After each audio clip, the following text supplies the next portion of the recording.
नमस्कार साथियों। तो अब आपके सामने है 13 सितंबर सीजीएल प्री शिफ्ट 2 का सॉल्यूशन।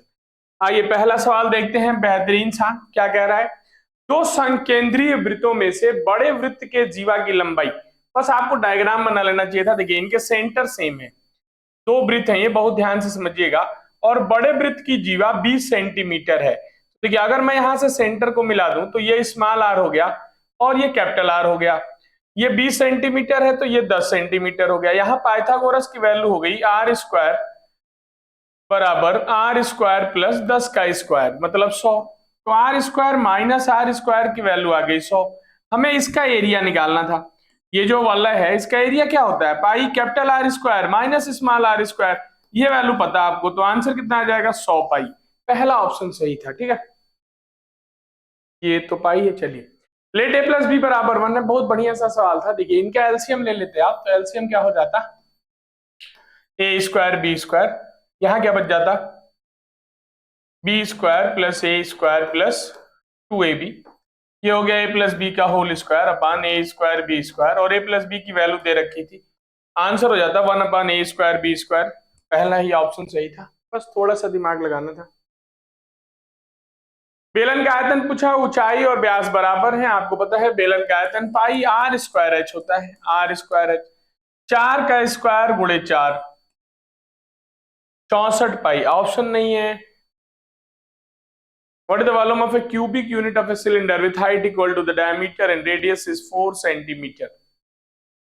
पाई आर स्क्वायर, पाई की वैल्यू रखनी नहीं थी। रेडियस 4 है, 4 का स्क्वायर हो गया 64। ये 4 का स्क्वायर 16 गुणे 4 64 पाई आना चाहिए था। देखिए ऑप्शन नहीं है, 64 पाई आना चाहिए था, या तो कुछ मिसप्रिंट है। अच्छा डायमीटर है, ध्यान रखिएगा। कह रहा है कि फिर से समझिएगा, कह रहा है जिसकी ऊंचाई व्यास के बराबर है, मतलब ये 2 हो जाएगी। ध्यान रखिएगा, क्लियर है ना। ऊंचाई रेडियस के ऊंचाई व्यास के बराबर है, मतलब स्मॉल आर की वैल्यू h/2 है। या आप ऐसे सोच सकते हैं h की जगह पे 2r रखना चाहिए था, ये 2r रखना चाहिए था, ऐसे समझ सकते थे आप। पाई तो रहेगा ही, r की वैल्यू 4 है, 4 का स्क्वायर 16, 16 दूनी 32 गुणे 4 128 पाई। पहला आंसर होगा, ध्यान रखिएगा 128 पाई। ये जल्दीबाजी में गलती ना करें। एक व्यापारी को एक साल में 9,810 रुपए देने हैं, 6 महीने बाद खाता निपटाना चाहता है। साधारण ब्याज की दर 9% है, कितनी नकदी देनी चाहिए। 6 महीने का ही है, एक साल की रेट 9% है, 6 महीने की रेट 4.5 या 9/2% हो जाएगी। आपको 9810 का 9/2% निकाल देना चाहिए था, बात खत्म। जीरो से जीरो कट जाता, ये कटेगा, काट के देखें एक बार, नहीं कट रहा। कितना हो जाएगा, 9 1 जा 9, और ये 9 8 72, 9 9 81 7 88 बटे 20 भी है, ध्यान रखिएगा। 812 रुपया 90 पैसे का अगर आधा करूं मैं तो 406। अब 9,810 में से 406 आपको घटाना होगा, तो आंसर लगभग कितना आ जाएगा। एक मिनट और समझिएगा, trader was a merchant and due in 1 year, एक साल बाद 9810 रुपये देने हैं, और trader wants to settle the account off, मतलब ऐसे सोचिए, ऐसे ये मैं बता रहा हूं आपको। कह रहा अगर आपको ने 100 रुपया उधार दिया होगा, बात समझिए, रेट 9% है, तो 109 की वैल्यू दे रखी है आपको, 9810 रुपया आप लौटाते। अब अगर आप 6 महीने में लौटा रहे हैं तो आपको कितना लौटाना पड़ेगा, 100 रुपए तो रहेंगे ही, और 9/2 लौटाना पड़ेगा। तो ये 200 प्लस 9, 209/2 यूनिट की वैल्यू चाहिए। ध्यान रखिएगा 109 यूनिट की वैल्यू 9810 है, एक यूनिट की वैल्यू 9810/109। ध्यान रही, ट्रू डिस्काउंट भी आप एक तरीके से कह सकते हैं। 109 से तो 9 बार कट जाएगा ना 90, और 90 से 45, 45 9 45, 45 दूनी 900, 45 9 कितना हो जाएगा 405, 5 होना चाहिए था। उसके बाद 405, 40 फिर 0, 90 4 94, 9405, ये ऑप्शन सही था। ठीक है, ध्यान रखिएगा, ये 9 एक साल बाद था, तो ये 109 यूनिट की वैल्यू थी। यहां छोटा सा सवाल है, tan का मतलब क्या हो गया, साइन बाई कॉस, सेक का मतलब 1/cos। कॉस ऊपर चला जाएगा, कट गया, साइन थीटा की वैल्यू 1/2 आ गई, कॉस से कॉस कैंसिल हो जाता। साइन थीटा की वैल्यू कब होती है? जब थीटा की वैल्यू 30 डिग्री हो। आपसे क्या पूछा है? Sine x plus cos x का स्क्वायर, मतलब sine square x plus cos square x plus 2 sine x cos x. क्या दिक्कत थी? ये 1 हो गया, प्लस 2 साइन 30 की वैल्यू 1/2, कॉस 30 की वैल्यू √3/2, 1 2 से 2 कट जाता, 2 प्लस √3/2, 2 प्लस √3/। चलिए, एक वृत्त का केंद्र 50 सेंटीमीटर लंबी जीवा से, बहुत आराम से देखिए, जीवा क्या होती है? परिधि पर स्थित किन्हीं दो बिंदुओं को मिलाने वाली रेखा। परपेंडिकुलर की लंबाई 21 दे रखी है, आपसे रेडियस पूछा था, ये कैपिटल आर हो गई, ये 50 है तो ये 25 रहा होगा, तो आर की वैल्यू क्या हो जाएगी? 25 का स्क्वायर 625, 21 का स्क्वायर 441।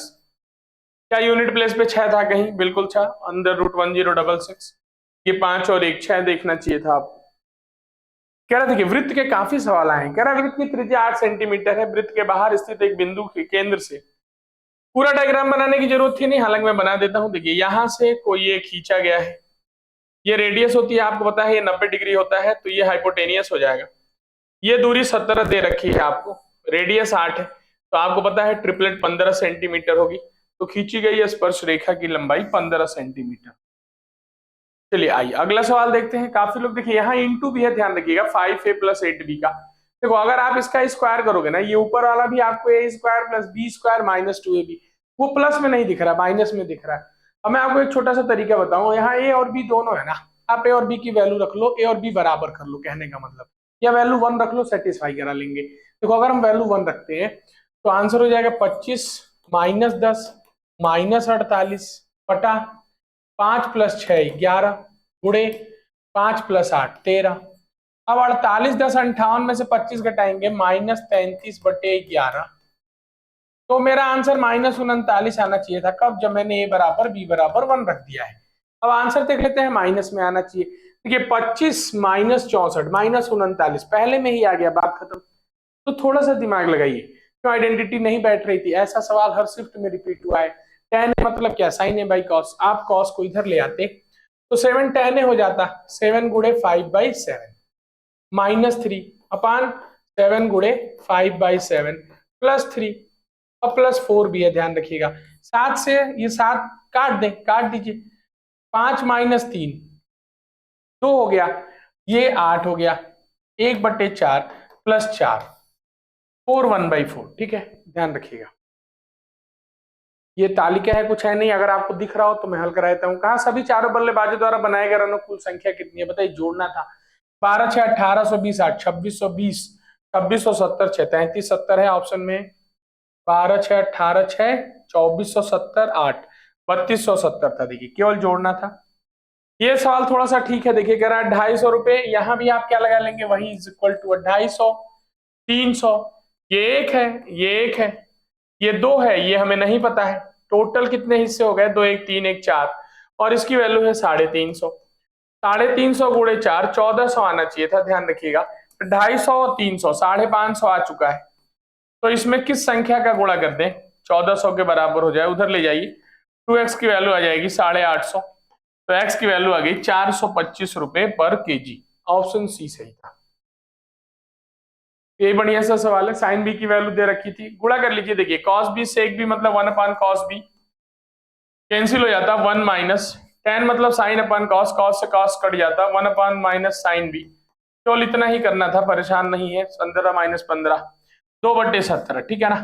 फिगर देख के बहुत परेशान ना हो, बहुत छोटा होता है अगर कॉन्सेप्ट क्लियर है। देखिए चालान पे 10 और 16% की छूट है, x + y लगा सकते थे। बाकी मैंने आपको समझाया कि जब भी 10 है उसमें आंसर वही होगा जिसका सम डिजिट 1 हो। क्या होगा? सम डिजिट 1 हो। देखिए 4 2 6 4 10, 10 का सम डिजिट 1 आ गया, मैं आगे हल ही नहीं करता, आंसर हो गया 24.4। 2 2 4 4 8 2 1 3 4 7 3 2 5 4 9, ठीक है। सम डिजिट 1 होना चाहिए, अगर 10% है उसमें तो चाहे डिस्काउंट 1 हो 2 हो 3। ये रिलेटिव स्पीड है, पी क्यू आर क्रम से भुजाएं ए बी बी सी सी ए के मध्य बिंदु है। बढ़िया है भाई, एबीसी समबाहु त्रिभुज है। पी पी किसका मध्य बिंदु है? ए बी का। पी क्यू और आर मध्य बिंदु है, बढ़िया है। यदि त्रिभुज मध्य बिंदु मिला दीजिए, क्या दिक्कत है? देखिए ये एरिया सब में बराबर बराबर बढ़ता है, 1 2 3 4 5 6, कुल 6 हिस्सों में बढ़ता है। अब आपसे क्या बोला है, यदि त्रिभुज एबीसी की भुजा की लंबाई 11 सेंटीमीटर है, पी क्यू आर का क्षेत्रफल बताएं। देखिए एबीसी 11 है तो एरिया तो √3/4 a² हो गया एरिया। तो ये मध्य बिंदु थे, मध्य बिंदु से हमने मिला दिया, ये जहां कट कर रहे हैं ये 6 होगा, क्लियर है, √3/4 a² हो गया। अब हमसे क्या पूछा है, ए की वैल्यू पता है आपको, 11 का स्क्वायर 121 हो गई, चलिए ये भी पता है। अब हमसे क्या पूछा है भाई, देखिए P Q R, P Q R ये पूछा है, पी क्यू आर। देखिए मैं एक और बना देता हूं, एक और डायग्राम बना देता हूं आपको। ये पी क्यू आर इसी को मिलाना था, बस वो मिलाने की जरूरत नहीं। अब एरिया 4 भागों में डिवाइड होगा, देखिए 4 भागों में, मतलब ये 4 हिस्से की वैल्यू है। हमसे क्या पूछा, पी, ये था क्यू शायद, और ये आर। तो हमसे क्या पूछा है भाई, एक हिस्से की वैल्यू पूछी है, ये 4 हिस्से की वैल्यू थी तो 4 से डिवाइड कर देते। 121 √3/16 है ऑप्शन में, बिल्कुल है, ध्यान रखिएगा। तो डायग्राम मीडियन 2 बराबर भागों में बांटती है, बाकी ये सब पी और क्यू एक ही बिंदु से एक ही वृत्ताकार ट्रैक पर चल रहे हैं। वृत्ताकार ट्रैक को सीधा कर लीजिए, दूरी कितनी है 1620। दोनों किस दिशा में दौड़ रहे हैं, विपरीत दिशाओं में, रिलेटिव स्पीड जुड़ जाती है, कुछ नहीं करना था। 1620 मीटर ही है, 10 और 18, 18 का पहाड़ा याद होना चाहिए था, 18 9 162। ये देखिए सिंप्लीफिकेशन है, कोई दिक्कत नहीं, 3 1 जा 3 1, 4/3, 4 3 7/, अब देखिए 4 गुणे 4 2 6/3, इन्हें कम 3 2 5/3। ये देखिए 2 3 6 1 7/2 इंटू करेंगे 2/7 हो जाएगा। ये सब इधर इंटू में थे, देखिए कटने लायक है कुछ, 7 से 7 कट गया, 2 से 2 कट जाएगा, तो 4/3 प्लस 5/6 है, इसको भी 6 बना दूं, 4 दूनी 8 5 13/6 आ जाएगा। इसको क्या कह सकते हैं, 2 1/6 कह सकते हैं, तो ऑप्शन बी सही। बहुत आराम से करिए सिंप्लीफिकेशन के सवालों को। कहा एक ही घोल की 2 अलग अलग मात्राएं हैं। देखिए इसे कहने का मतलब क्या है कि एक कंटेनर ए है, एक कंटेनर बी है, यहाँ भी ए रेशियो बी है, ध्यान रखिएगा, यहाँ भी ए रेशियो बी है।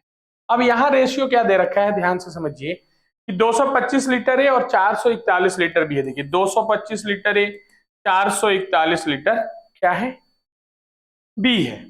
अब काटेंगे, 2 2 4 5 9, 4 4 8 1 9, 9 से कटेगा ये, 9 दूनी 18, 9 पंजे 45, 9 चौके 36, 8 और 1 9 9 81, 25:49 में है ये। देखिए अब तो नहीं कटना चाहिए ना, 225 लीटर है और 441 लीटर है, क्लियर है ना। अब एक बार देख लें क्या कट रहा है, 225 और 49, हमने 9 से काटा था, 25 9 225, 50 9 450। अब तो ये किसी से कटेगा नहीं, 25 5 से ही कटेगा, 49 नहीं, कोई बात नहीं, आगे बढ़ते हैं। कह रहा दूसरे कंटेनर में घोल की कुल मात्रा 1188 है, घोल का कितना हिस्सा बी से लिया गया है, इसका मतलब क्या हुआ मैं आपको बता दूं, 225 ही है ना, 252 है, तो वही मैं भी सोच रहा था कट क्यों नहीं रहा। देखिए 252 है, अगर आप 9 से काटते इसको, 9 दूनी 18, 9 8 72, अब ये 7 से फिर कट जाता, देखिए 4:7, तो यहां भी ये 4:7 में होना चाहिए था। 11 हिस्सों की वैल्यू दे रखी है 1188, एक हिस्से की वैल्यू 108, तो बी पूछा है 7 हिस्से की वैल्यू 756 हो जाता, 65 भी है, ऑप्शन बी सही था। तो समझ पा रहे हैं ना, ए और बी में जिस रेशियो में थे, मतलब पहले बर्तन में ए और बी जिस रेशियो में है, दूसरे बर्तन में भी उसी रेशियो में होना चाहिए था। तो बढ़े आगे, देखिए P and Q are two fix point, thus R is a point and P Q such that, दो स्थित बिंदु है, ध्यान से समझिएगा, पी और क्यू, पी और क्यू, ये 10 सेंटीमीटर की दूरी पे हैं, 10। आर पी क्यू पर एक बिंदु है पी आर 6 है, ये 6 है, तो ये 4 होगा, ये 4 होगा। अब कह रहा पी आर की लंबाई 5% बढ़ा दी गई, 6 का 5% कितना होगा, 10.3, या आप चाहो तो इसको 100 बना लीजिए, इसको 60, इसको 40, तो 60 का 5% बढ़ाएंगे आप तो 3 बढ़ जाएगी, तो यहाँ 3 ही घटेगी भाई, जितना बढ़ेगी उतना घटेगी, क्योंकि ये तो सेम रखना है। कहा क्यू आर की लंबाई कितनी घटा दें, अरे भाई 3 घटा रहे हैं आप, कहां से, 40 से, गुणे 100, 40 गुणे 2.5 होता है, 2.5 7.5% घटाना पड़ेगा, ऑप्शन बी सही था, ध्यान रखिएगा। कह रहा 2 पाइप हैं, एक 5 मिनट में भर सकता है, दूसरा 6 मिनट में, कितनी बार समझाया आपको, खाली कर सकता है। दोनों को एक साथ खोल दिया जाए तो 1 मिनट में कितना पानी भरेगा? 5 मिनट में भर सकता है। तो 5 × 6 / 5 - 6, 5 × 6 का एलसीएम कितना होता है? 30। देखिए एक ऐसे समझ लीजिए, 5 - 6, ये 6 भरेगा, ये 5 खाली कर देगा। तो ये पर यूनिट है, 1 मिनट में 1 यूनिट पानी भरा जा रहा है। तो 1 मिनट में कितना पानी भरा जाएगा? 1 यूनिट। मतलब ये क्या पूछा है इसने? How much water will fill in 1 minute. हाँ ये ध्यान रखिएगा, अगर ये पूछा होता टंकी कितनी देर में भर गई तो आंसर 30 मिनट होता। अरे 1 मिनट में कितना पानी भरा जाएगा? 1 मिनट में 1 ही यूनिट भरा जाएगा मेरे भाई। ठीक है। रमेश 36 रुपए प्रति किलोग्राम की चावल से बेचता है, जिसे 30 रुपए प्रति किलो में ले आया था। मतलब देखिए 30 रुपए की चीज 36 में बेच दिया। बेचते समय 1 किलोग्राम के 800 ग्राम चावल देता है। वजन का उल्टा होता है पैसा। मतलब 800 की जगह, 1 किलोग्राम की जगह 800 दिया। ये वेट का रेशियो है। प्राइस 800 की जगह 1000। बस काट दीजिए, बात खत्म। 2 जीरो से 2 जीरो कट गए। अब कुछ करने लायक है? काट सकते थे। 4 से 2, 4 से 9, 10 से 3, 3 से 3, 2 रुपए की चीज 3 में गई। 1/2 फायदा हो गया 50% का। ध्यान रखिएगा, वजन का उल्टा होता है सीपीएसपी का रेशियो। ये देखिए 8 और 5, ये सवाल हमें लग रहा है हर शिफ्ट में लगभग लगभग रिपीट हुआ। भाई 5 के लिए कंफर्म है, लास्ट में 0 चाहिए, बिल्कुल चाहिए। और यहाँ ये बार बार 4 ही लिख रहे हैं, तो अगर यहाँ 0 चाहिए तो ये भी 4 लिख लो ना, क्या दिक्कत है? 8 पंजे 40, 8 पंजे 40, 4 and 0। हर बार ऑप्शन भी यही सही हो रहा है, ध्यान रखिएगा। ये देखिए अंतिम सवाल कह रहा है ए और बी कितनी बार समझाया ऐसे सवालों को हल नहीं करते। वैल्यू पुट कर लीजिए, बस बात खत्म। लेकिन ये यहाँ ऐसा नहीं कह रहा समीकरणों का कोई हल नहीं है। मैंने आपको समझाया था अगर कोई हल नहीं, मतलब a1/a2 is equal to b1/b2 is not equal to c1/c2। ये कंडीशन होती, हमने आपको बताया, नॉट इक्वल टू c1/c2, कोई हल नहीं होगा। अगर हल होता इज इक्वल टू c1/c2। अब हम निकाल लेते हैं। देखिए क्या निकालना है? 1/1 - a is equal to -1/6 is equal to 2 - a/a + b। यहां ध्यान से देखिए, पहले इन दोनों को ले लें। देखिए 6 इधर चला गया, 6 बराबर a - a की वैल्यू 7 आ गई, लेकिन a बराबर 3 कह रहा। कोई हल नहीं है, कोई हल नहीं है। a1/a2 is not equal to b1/b2। 1/1 - a, ये 1 है, ये 1/1 - a है, सही है। माइनस y -1/6, ये भी सही है। 6 इधर चला गया, ये माइनस इधर चला जाता तो -1 हो जाता, a प्लस हो जाता। a, हाँ ये ध्यान रहती है, a +1 हो जाएगा ना, a प्लस हो गया, ये प्लस है, ये माइनस हो जाएगा, ये इधर जाएगा, माइनस का मल्टीप्लाई करेंगे। एक बार यहां से देख लेते हैं, 1 मिनट और देखिए, इन दोनों को देख लेता हूं जरा। -a - b बराबर 6 दूनी 12 -6 से a को इधर ले आए, 6 से -a, 5a बराबर 12 + b। तो यहां देखिए a बराबर अगर 3 रख दें और b की वैल्यू 1 के बराबर नहीं है, तो 5 × 15, b की वैल्यू 1 के बराबर नहीं होगी। ध्यान रखिएगा, ये नॉट इक्वल टू हो जाएगा। ठीक है, तो ऐसे ही बेहतरीन सॉल्यूशंस के लिए आगे की वीडियोस को देखते रहें। बहुत बहुत धन्यवाद।